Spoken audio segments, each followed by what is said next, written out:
Hello, Stitchers. Welcome to Stitch Please, the official podcast of Black Women Stitch, the sewing group where Black Lives Matter. I'm your host, Lisa Woolfork. I'm a fourth-generation sewing enthusiast with more than 20 years of sewing experience. I am looking forward to today's conversation, so sit back, relax, and get ready to get your stitch together. Hello, everybody, and welcome to the Stitch Please podcast. I'm your host, Lisa Woolfork, and I have a very exciting episode today. As we close out Blacktober, I wanted to draw attention to a particular form of costuming and design that I find so remarkable, so detail-oriented, creative, and impressive. At the same time, also really culturally particular. And this is talking about cosplay. Last year, you recall that I talked with a cosplayer for Blacktober, and I think this is an important tradition to continue for this month.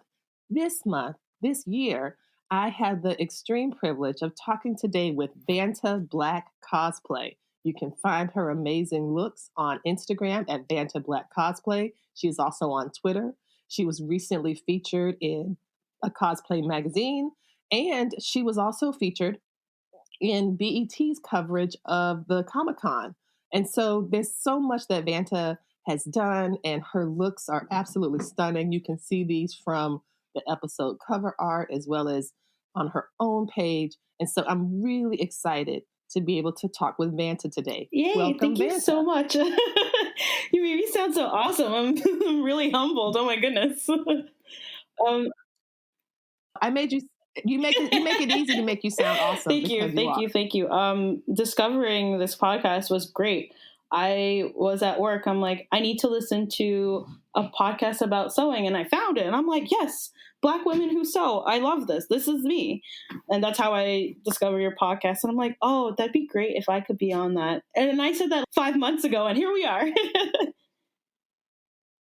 That's amazing, because I was going through like Instagram and looking through lots of different cosplayers, and then I was like, wait, I think she contacted me about something, like you liked one of my posts in my stories or something. And I was like, oh my gosh, wait, I think she knows about I think she knows my podcast even exists. I will definitely ask her. Yeah, I was very excited. So thank you so much for being here. So I wanted to ask you, how did you get started? Can you tell us your sewing story? Okay, so very long time ago, in a galaxy far, far away, in the heart of Brooklyn, I grew up with my grandmother, and she was a seamstress. So as a little kid, she would, always be fixing things, fixing socks, fixing coats, buttons, little things. And one day she taught me how to hand sew. And it was just, small, something to give a little kid something to do. And I loved doing it. When I got older, I have an aunt and a cousin who are both seamstresses as well. And they make their own clothes. If somebody has a wedding, they'll make a dress for it, a whole bunch of stuff. And one summer was over, they live in Barbados, and I was there one summer, and they showed me how to make a tablecloth, just something small for my nightstand. And so I loved it. It had a sun in it. It was really cute. I think I still have it somewhere in the house. Wow. So that was my... So there was embroidery involved in your tablecloth. So it wasn't just, here's a square of fabric, put it on the table. Right. So it was a bit more involved. And it's not the most beautiful thing in the world, but I made it. So to me, it's beautiful. Those kids' drawings where they make a sun in the corner, and it's got ray beams coming out, and there's a pool. That was my tablecloth. That's still actually how I draw the sun. Right? I draw, and then a house, and then a line for the ground. That's pretty much how I still draw things. So we are here. We are here. Yeah. You can't see me do this, but our eyes are meeting right now. I do. Our eyes are meeting. Yes, exactly. We both went to the same art school. So that's wonderful. So I started cosplaying in college because I'm a big nerd. I've loved anime for as long as I can remember. I've loved comics, especially Batman, for as long as I can remember. And my college roommate's like, oh, we should go to New York Comic Con. And I'm like, we can do that? Yeah, we can do that. Let's do it. Let's cosplay. Let's do it. And for a split second, I was a little anxious because of, obviously, we experience racism because we're Black. That's the nature of things. We get called certain words that is so offensive. And so I was apprehensive, but she said to me, she's Black people, tons of Black people do it. They have a great time doing it. Don't worry about your skin color. You're going to find friends. You're going to be fine. It's going to be amazing. I'm like, all right, let's do it. So first cosplay was a bunch of random stuff from Michael's and Amazon, but in a mosh pit put together. It wasn't not the most beautiful thing, but I was very proud of it, and it was realistic. I was Batman Beyond, Terry McGinnis, this bat suit, which was just me in a unitard with a mask. And I did have a bunch of people come up and ask me to take pictures, so that was kind of cool. Yes. Now I just want to pause here because I want to ask a couple questions. The first one is, you lived in Brooklyn and grew up in Brooklyn, but when your friend said, let's go to New York Comic Con, which is where? In Manhattan at the Javits? Is that where it is? You were uneasy. And I'm thinking, for someone who's a Black nerd, a blurred, that's how I call myself, a blurred, I would have thought that you would have been thrilled and delighted and known all about Comic-Con, since it's kind of in your backwoods, kind of in the back of the woods kind of for you. But it wasn't. So why was that something that you didn't know about? I don't know. How would you explain that wasn't something that you felt entitled to or looking forward to or had been doing as long as you had been doing your own version of nerdery? I think maybe because I wasn't fully aware of how big it was. Like, I always knew about New York Comic Con and different conventions, but I didn't know how big. Like, everyone's heard of New York Comic Con and San Diego Con, but to me, I guess just I didn't really. I was also in college at the time, so cosplaying and all and hobbies and all that was on the back burner. It was get your degree and get out.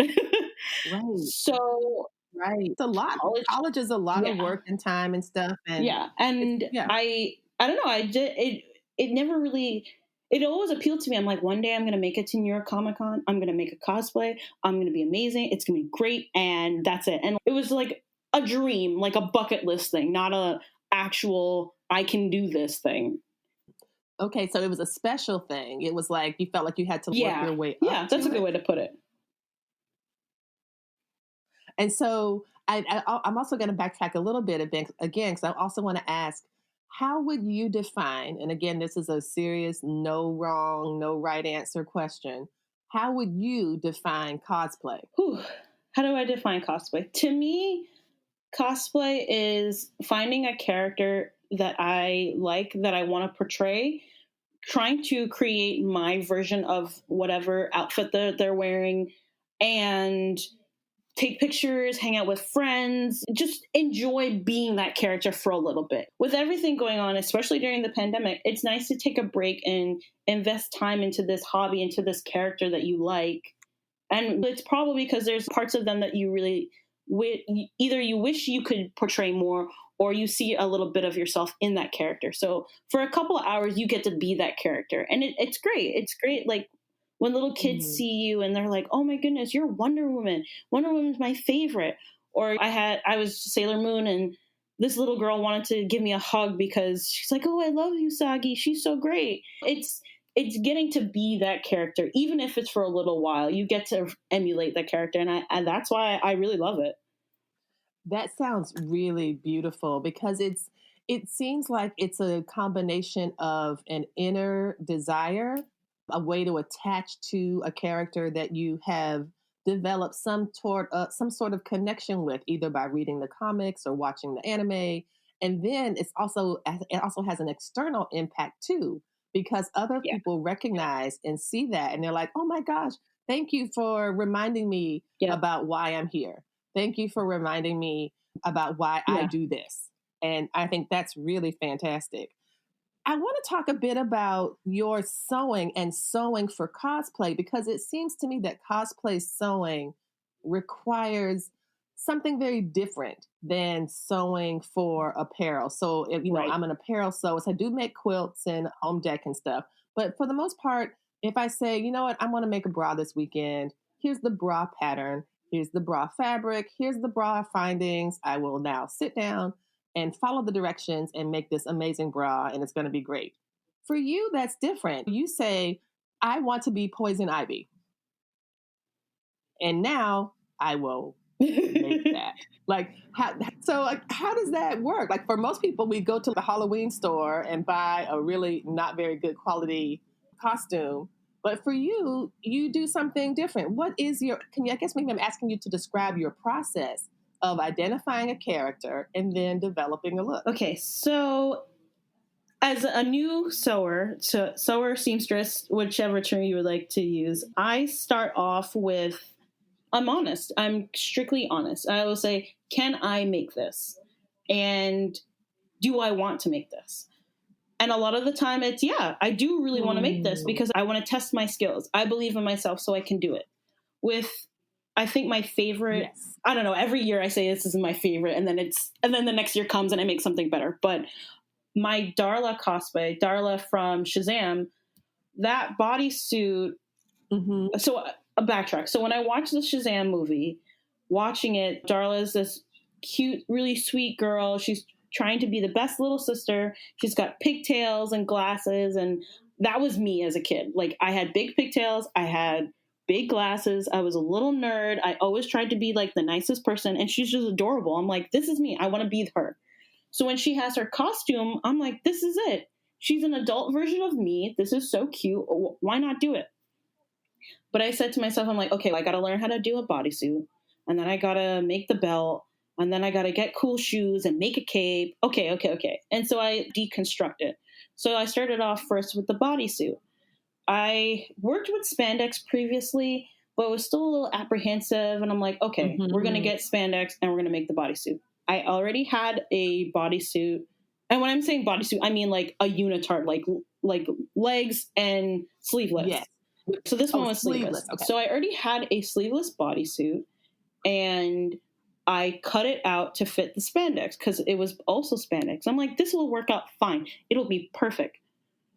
Ooh, child, that was not perfect. It was not perfect. Fight you? Did that spandex fight you and your sewing machine the whole time? My sewing machine is from the 70s. Okay, before we begin, I always love it when Black people, when we begin a story with, first of all, you better sit down because you're about to hear a story. You are about get comfortable. Get comfortable. So my sewing machine is my original grandmother's sewing machine from the 70s. It is a Kenmore Ultra Stitch 8. The manual isn't even with it anymore. I had to download the manual on the dark web. I had to search for it. Oh, right. That's how old we're talking. Things on the dark web. I would not think that Kenmore sewing machine manuals would be one of them. But hey, you got to do what you got to do. I would do. So that was the first thing. Second of all, you can't find the sewing pieces you can't find the presser feet or like replacement bobbins or anything for this sewing machine because it is so old. And so, pun intended, learning to sew on spandex with this very old machine was challenging but rewarding. And so I remember it was 4th of July weekend, the week before the convention, because cosplayers wait last minute. I do my best work under pressure, I gotta say. I was watching Stranger Things and just going at it, like sewing down the leg, sewing the arms, making sure the seams look good, doing a zigzag stitch because that's, how to get really good seams on the stretch fabric. And I'm like, yeah, this is it. Mm-hmm. This is it. We got this. And it was just a plain basic bodysuit because the emblem on it I could glue on. The belt was Velcroed on, and the cape I had snap fasteners to put on. So it really wasn't too complicated, but it was me learning new techniques, me trying to figure out how to use spandex, learning how to use spandex needles, learning how to put in a zipper, which spandex? Ooh, friend. Oh, my word. Amazing. I had a girlfriend who helped me out and taught me how to put a zipper on with her machine without a zipper foot. Yeah, I know. It sounds crazy, but I was able to do it, and it looks great. Excellent. And so that is one of my... That's definitely one of my favorite moments. I also for Valentine's Day, I was like, oh, I'm going to make a beautiful dress with kente cloth. It was my first Valentine's Day with my boyfriend. I knew like I wanted to make something special. So I worked for a month on this dress, and every day I would come home and my dad's like, this looks amazing. You do next top model. This is it. You're going to be on the runway, and like hyping me up. And I was like, Dad, I don't know. Cause the slit tie, no, it's fashion. You got this. It's fashion. It's fashion. So yeah, those are my two moments, because I was like, wow, I'm doing the thing. I know what I'm doing. I got this. You know, sometimes you get a little intimidated because you see all the things that other people can do, or people who have more experience than you. But don't pay that any mind, because you do what you can for you. And you go at your own pace. Every time you start sewing, you learn new tricks. Every time you go and you start threading your bobbin and you start winding everything up, you're like, oh, wait, I remember this. And yeah, I know how to do this and switch this over. And it starts to become second nature. And it comes with practice. The phrase practice makes perfect is good, but practice makes permanent is better. And I tell myself that. And so I don't get intimidated. And yeah, sometimes there's like tons of terms and what's a sewing ham and backstitch and this and that and that. And sometimes it is intimidating. YouTube is there, books are there, asking friends. People can always ask me. I may not know the actual term, but I know someone who knows it. It's good that's why the community is great, because you can find someone who will help you.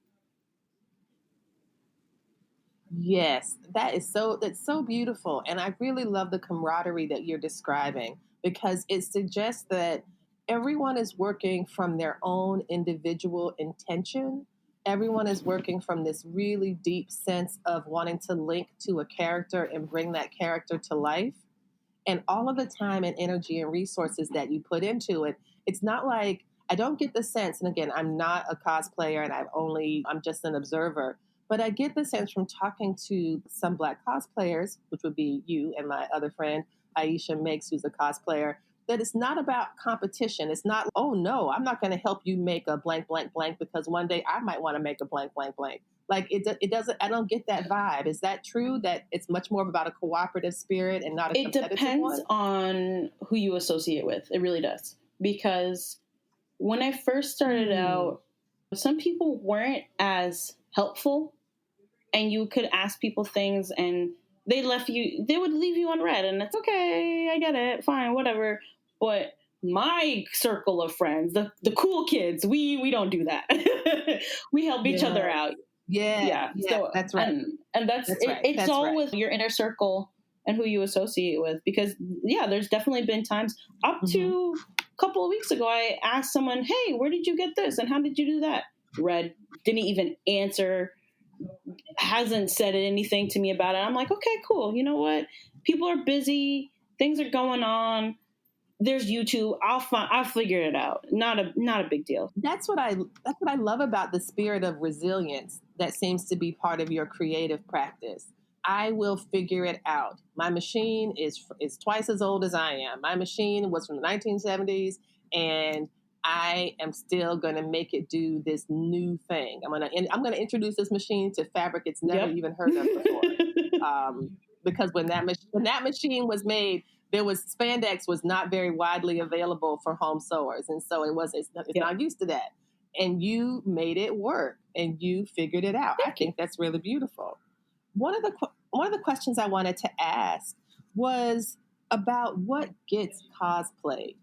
Does it have to be limited, in your opinion, to the anime, comic, sci-fi realm, or can it be something else entirely? I guess that was one of my questions. I'm looking back at some of your really amazing looks, and I'm seeing some of my favorite characters, like Korra from The Legend of Korra. I really love the recent photo, and I want to talk to you about your photography, makeup, and hair, because that's an important component as well.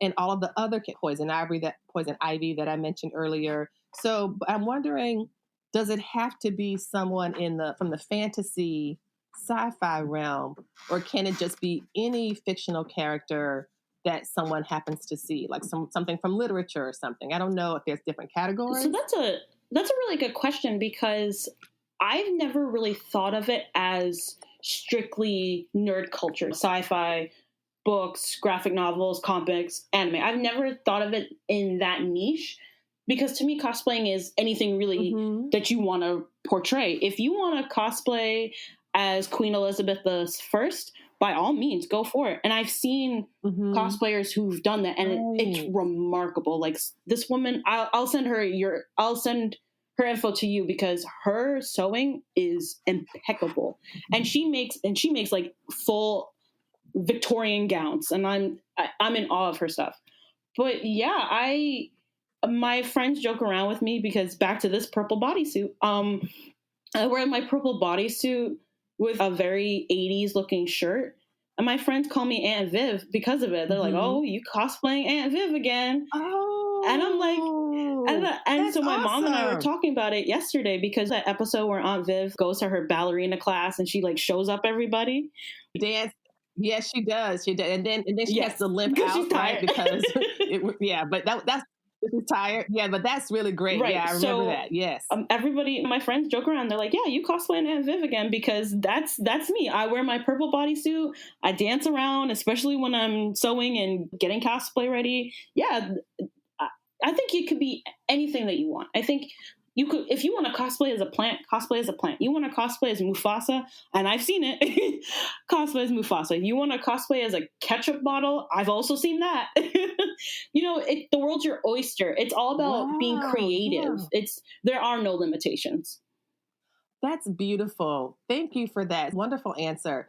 We're going to take a quick break, and when we come back, we're going to talk to Vanta Cosplay a bit more about some of her upcoming looks, as well as how she balances the sewing with the other creative aspects that a cosplay requires. So stay tuned, and we'll be back after the break. This podcast is really growing.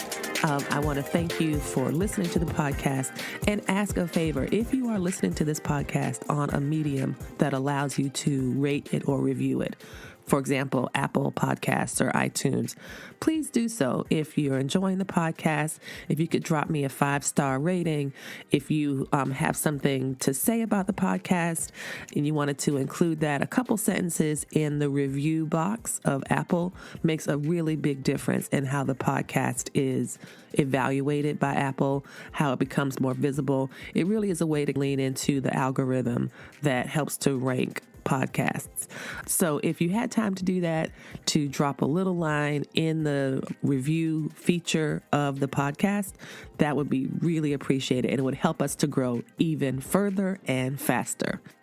Welcome back, everybody. You are listening to the Stitch Please podcast, and I'm speaking today with Vanta Black Cosplay, who is an amazing, internationally known cosplayer who does fantastic and powerful work. She is a self-taught sewist, as she has shared with me in her sewing journey, and she is resourceful and creative and ambitious and confident.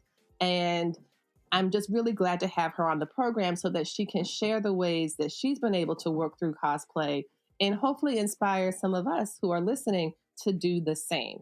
So another question that I had was, one of the things I noticed for cosplay is that they require very specific hair, makeup, and accessories. So I'm going to ask a question, which I know is a controversial one, but I'll ask that one later. That's about Black cosplayers, white cosplayers, and all that. But the one that I wanted to ask first was, how important is it to you to get the look, quote unquote, just right? Is there a type of canonical energy in cosplay? And by that, when I say canonical, the canon, that the character has to look exactly like whatever the drawing was, or whatever the show was, or whatever the movie was, that type of canonical? Or are you more content to be flexible? This person had a red hat, but I will give them a blue hat. How do you respond to that when you're looking at an inspiration picture? How close or exact do you want to be in terms of hair and accessories? Whew, that is a good question, and I had to think for a minute. So to me, canon doesn't really mean anything to me. I think canon accuracy is, I think it stifles my creativity. I think that I'm an artsy fartsy kid. I don't want to color in the lines. So to me, when it comes to, in terms of accuracy, I don't really follow that. A good example to me in terms of my own cosplay is Poison Ivy. For me, Poison Ivy, she in some iterations she has green skin and red hair. And to me, those are like the most iconic aspects of her, not really her clothing. So to me, if you incorporate something that will say, this is definitely this character, there's no doubt about it, then yeah, okay, then that's as far as I will go in terms of canon. And so with my Poison Ivy, I paint my skin green. I'll draw veins. I'll draw on my veins and with an eyeshadow pencil and looking at my arteries and veins and make leaves and vines on my skin. So it looks kind of like she's like a plant. That's her thing. Yes. And then the red hair. And I always use curly natural hair because I'm a natural hair cosplayer. To me, I'm a Black woman. So to me, if it's going to be canon, the cosplay has to have some form of Afrocentric hair. If it's box braids, Afro puffs, curls, Bantu knots, locks, you name it. That's how I see it. And that's how I want to be portrayed as a cosplayer. I really want Black cosplayers to feel happy embracing their natural hair. And there's nothing wrong with wigs. I love a good lace front. I will be the first to say that. But I also love having my curly hair and showing off my curly hair, which is why I'm really pushed my panel, Kinks and Curls, Ethnic Hair in the cosplay community, because I want people to embrace their natural textures. And that is a really big, sorry. No, keep going. It's a big issue. I don't want to say issue. It comes up in cosplay a lot, being canon, because a lot of people will question Black cosplayers as, oh, you're not canon because your hair's curly, or you're not canon because this character doesn't have locks. People can say that. They have the freedom to say that, but you as an individual should be okay embracing your version of the character and you making the character your own. That's how I see it. I want, if I'm going to portray a character, I'm portraying the character because I see something like myself in that character, and I'm going to show a bit of myself in that character. I say the phrase cosplay, but make it West Indian. So I'll add bits of carnival flair into it, add some feathers, some beads, wave a flag, something to make it authentically me. Because when you do that, that's when I think the cosplay really shows and it makes it unique. And there's like a feeling.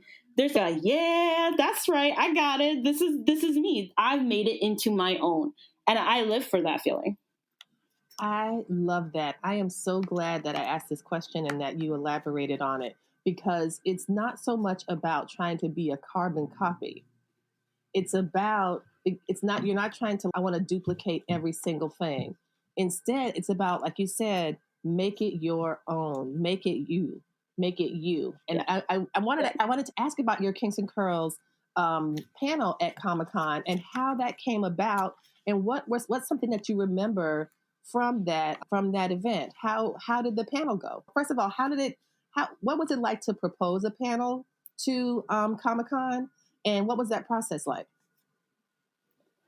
It was wild. I remember as soon as the panel applications opened up, I sent all my information instantly. I think I was up at 6 a.m. just filling it out. And I'm like, okay, we're going to send this in.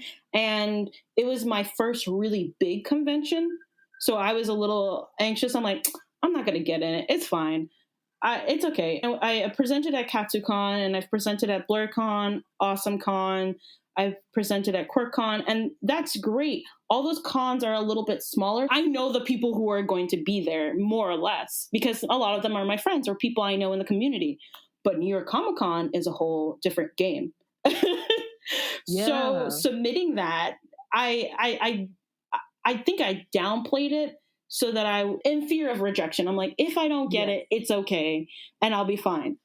And then I got it, and I cried. I started sobbing. I was Oh, I that's remember so amazing. That's so amazing. So tell us about how you pulled it together, who was on it, and what are some of your memories from that day? I feel like the whole weekend was a blur because there was just so much that I did. My panelists, one of them is my very close friend and roommate, and she's a hairstylist. So it would have been. I'm like, this is perfect. She needs to be on here because she knows how to style hair. She's great with styling wigs. She's a licensed cosmetologist. She's a Black woman who loves curly hair and specializes in curly hair. Who else? And then my other panelist is another friend of mine who I adored her on YouTube, and I watched her videos to learn about wig styling and braids and all these different things. And then I met her in person, and now we're friends. Like we hang out on the weekends, which in itself was awesome and cool to happen. But she was also a perfect candidate because she's a nerd like me, but also really specializes in hair.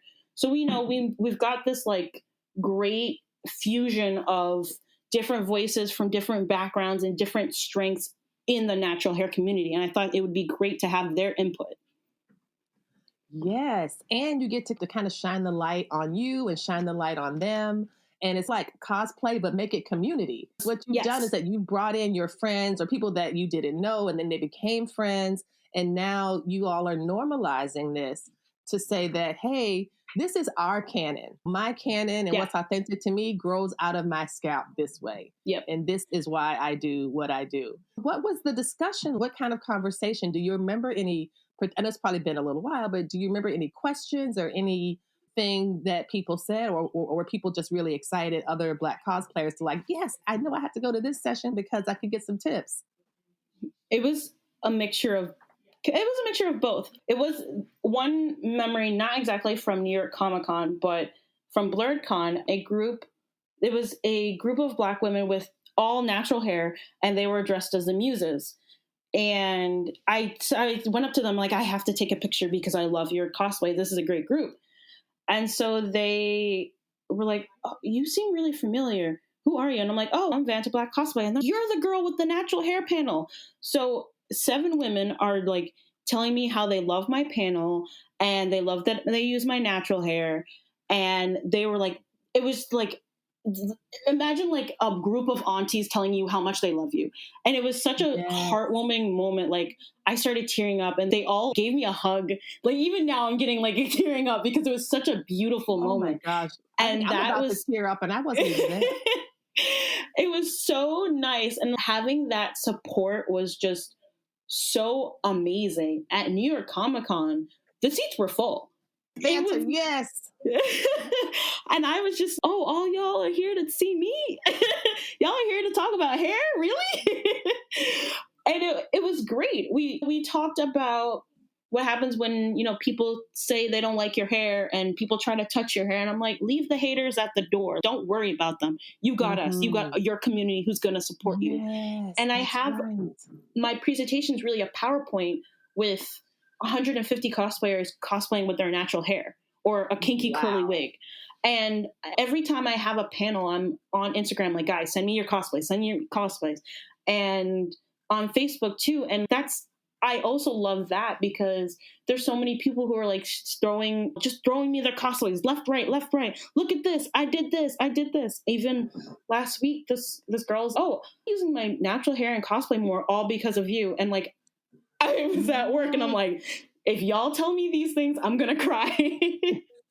I'm not emotionally prepared for all this energy right now. Thank you guys. Wow.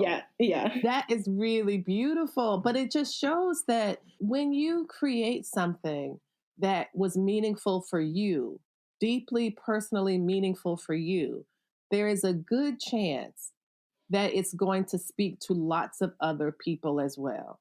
And you are getting this recognition and gratitude from cosplay aunties and little kids who are so excited to see you as Sailor Moon, because what you're offering is an expansion, it seems to me, that invites everybody to come and play. That you don't have to look a certain way. You don't have to have a certain type of hair. You don't have to have a certain type of body type. you can play. This is called cosplay because we are going to play, and that there's something about the joy of it that I really appreciate about what you're doing. I wanted to switch just a little bit, and this is of a piece of it, and to talk a bit about Black cosplayers building their own communities. That's something that I am really very much about. Black Women Stitch is a sewing project, or a actually larger project than just sewing, but it centers Black women, girls, and femmes in sewing. And that was because I wanted to essentially decolonize what we normally see as representative of sewing. Like when I would look for sewing instructors, when I would look for sewing patterns, that it would be very difficult to see myself reflected there. And so it became important to me to be able to sew in community in a way that was free of microaggressions and free of racism and free of these things. So this is one of the reasons that I did it. But more importantly than things to avoid was the benefits I received. And that was the benefit of being with other Black women, doing something that I loved with people who knew and understood me. Again, we don't all agree, of course, on everything. Not every Black person in all the world lives in the same house. We don't get on conference calls to decide what the Blacks are going to do on Thursday for lunch. But there is something to be said for things that don't need to be explained. And I'm wondering if your creation or your participation as a Black cosplayer in a Black cosplay community is this, how does the Black cosplay community, in your experience of it, in your creation of it, respond to some of the racism that is very apparent in cosplay? I find I taught a class for 5 years on the Game of Thrones. It was very successful. It was written up in the Wall Street Journal and Time Magazine and all these things, which was great. And I know for sure there are people who are surprised as all hell that a Black woman was the person who had created this course and gotten this national attention from it, because so much of the nerd culture is what white boys want. And that's not normally, you know what I'm saying? They don't normally center us in nerd cultures. And so I'm wondering if one of the debates that I hear about is about canon and can Black people be Naruto, for example? And one of my favorite retorts was like, I know what it was. It was, I think you might have posted this, Vanta. It was about Avatar. And it was like, what type of bender would you be? Would you be an earthbender, waterbender, firebender, or an airbender? And someone was like, dude, there are no white people in Avatar. And I fell out laughing. I was like, and Ayup, right? Like, burn, bitches. And yes, burn. Like, none of this belongs to you. But it's true, right? Isn't that true? There are no white people in Avatar. There just are not. There aren't. And yet, when it comes time for like cosplaying or for casting movie roles or all of that, it's all white people.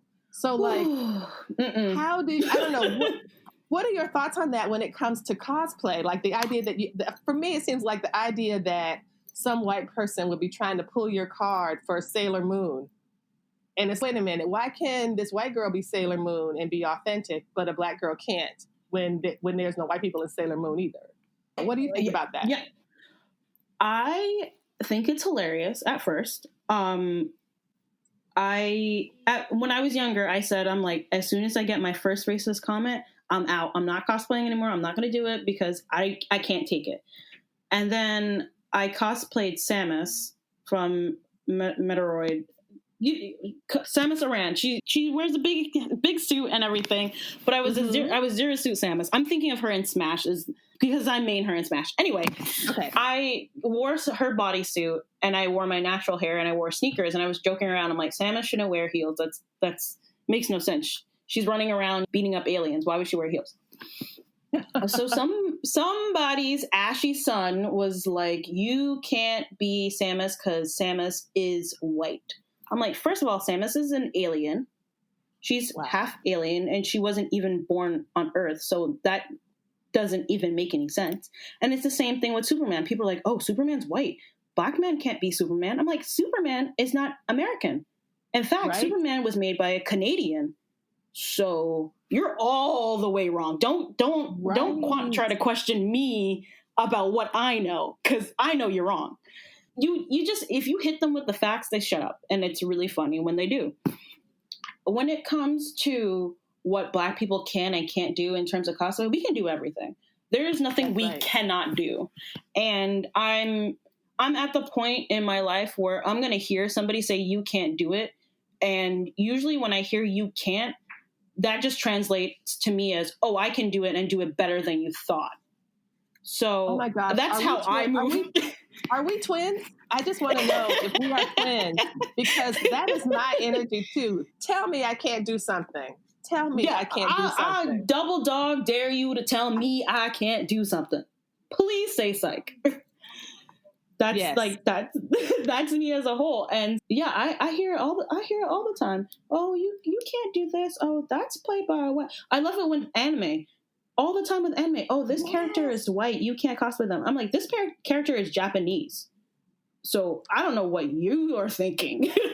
Yeah, I was reading, I think this was a video, and again, I'm not sure if this was on your page or another cosplayer that I was following, and they were saying that one of the artists for a very popular Japanese anime was saying, I made this, I'm Japanese, I made this for Japanese people, but I fully expect if this cartoon or this comic or this anime when it goes to Africa and say it ends up in Ghana, that the characters would be Ghanaian, that the characters they would reflect the people who live there. Why would that not be the case?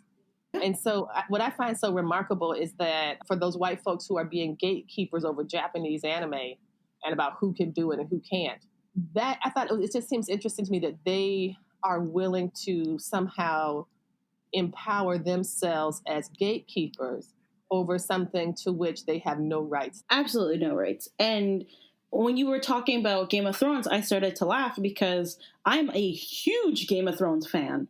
I have 3 Direwolf t-shirts.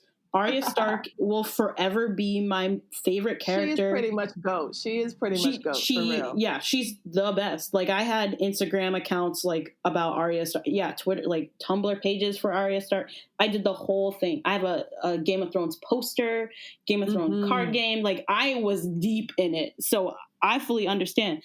And yeah, people look at you and they're like, wait a minute, you're a Game of Thrones fan? I'm like, yes, I've read all the books and watched the show and played game. Yeah. Why is that so surprising?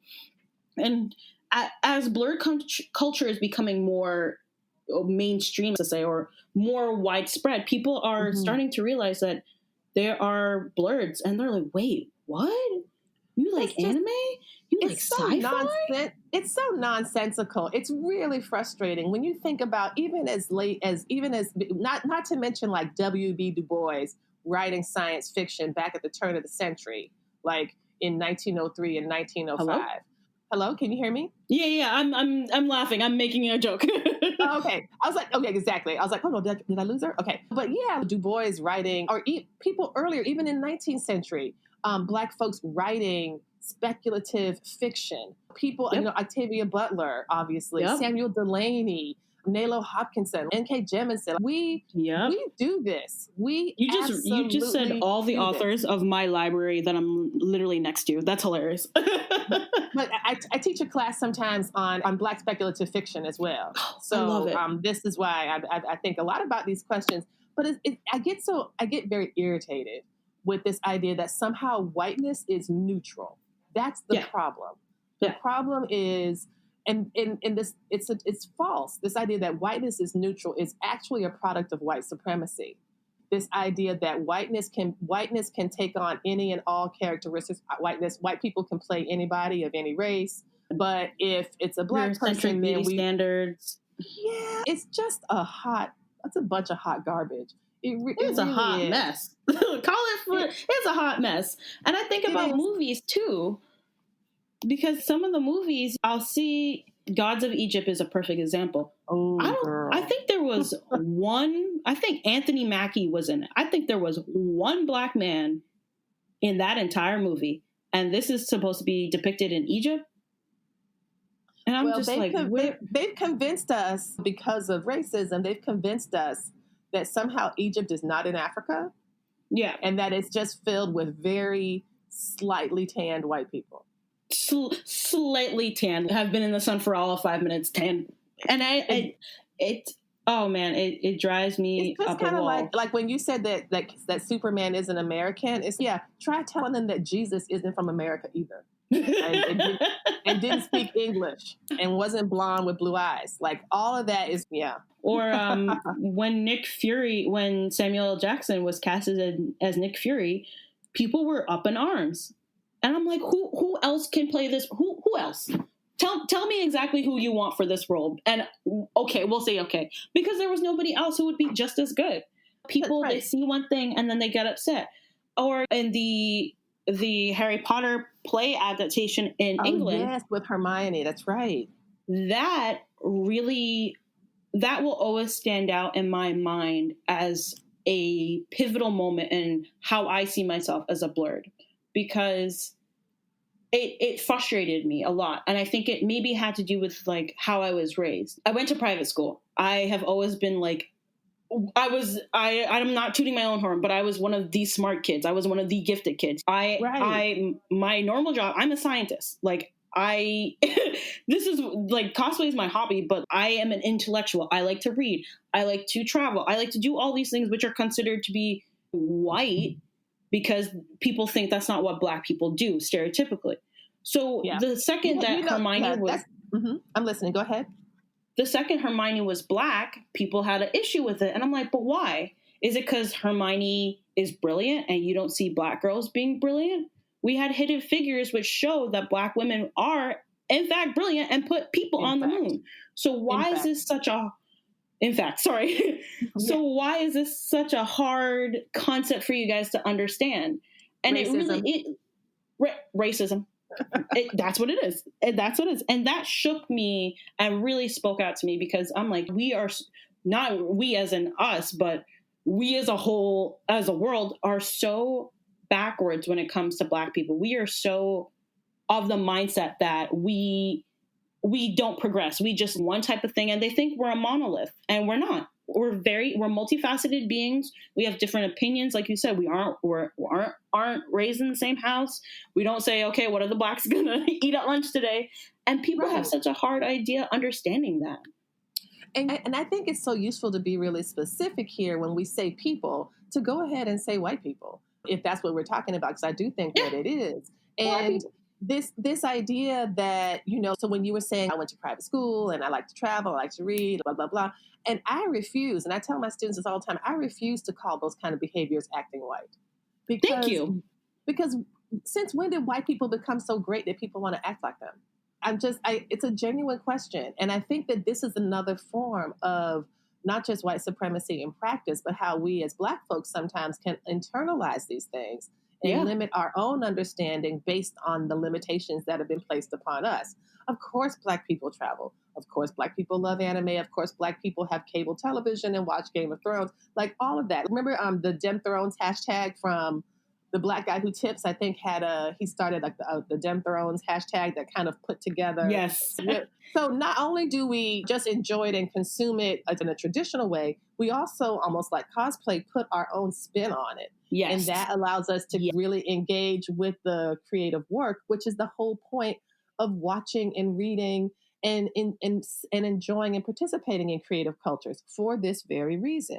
Before we wrap up, I want to get to the most important holiday for a cosplayer, which is Halloween. As I said, this episode is going to be, it's our closing episode for Blacktober. So Halloween is coming up in a handful of days.